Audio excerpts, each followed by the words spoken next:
Selamat pagi Indonesia. Anda menyaksikan seputar Bali terkini pukul 10 WITA bersama saya Santi Maharani.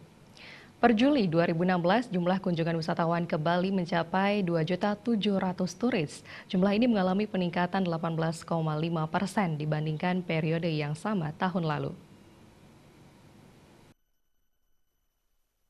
Kepala Dinas Pariwisata Bali An Agung Gede Yuniarta Putra menjelaskan, capaian kunjungan wisatawan hingga Juli 2016 sudah menunjukkan hal yang positif.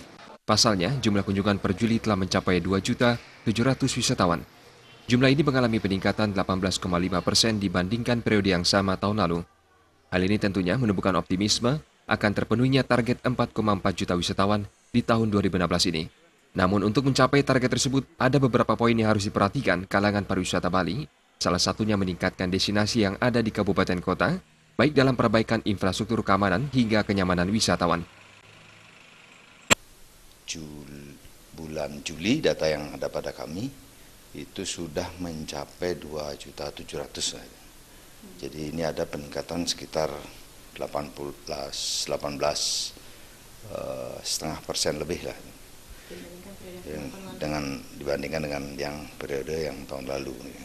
Jadi harapan kita ini bisa meningkat terus dan dari target kita yang 4,4 ini bisa tercapai di akhir tahun ini. Kita harus lakukan sesuatu untuk destinasi kita.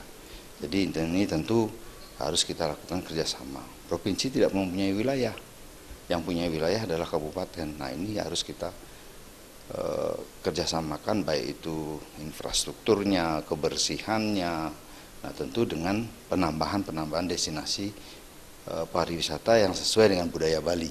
Untuk mempertahankan dan juga meningkatkan kunjungan wisatawan, kalangan pariwisata juga harus terus berinovasi, salah satunya dengan membuka destinasi baru seperti desa wisata yang tentunya memiliki ciri khas tersendiri. Tentunya desa wisata itu harus dikelola secara benar dan profesional. Jenny dan Ali Setiawan, Bali TV.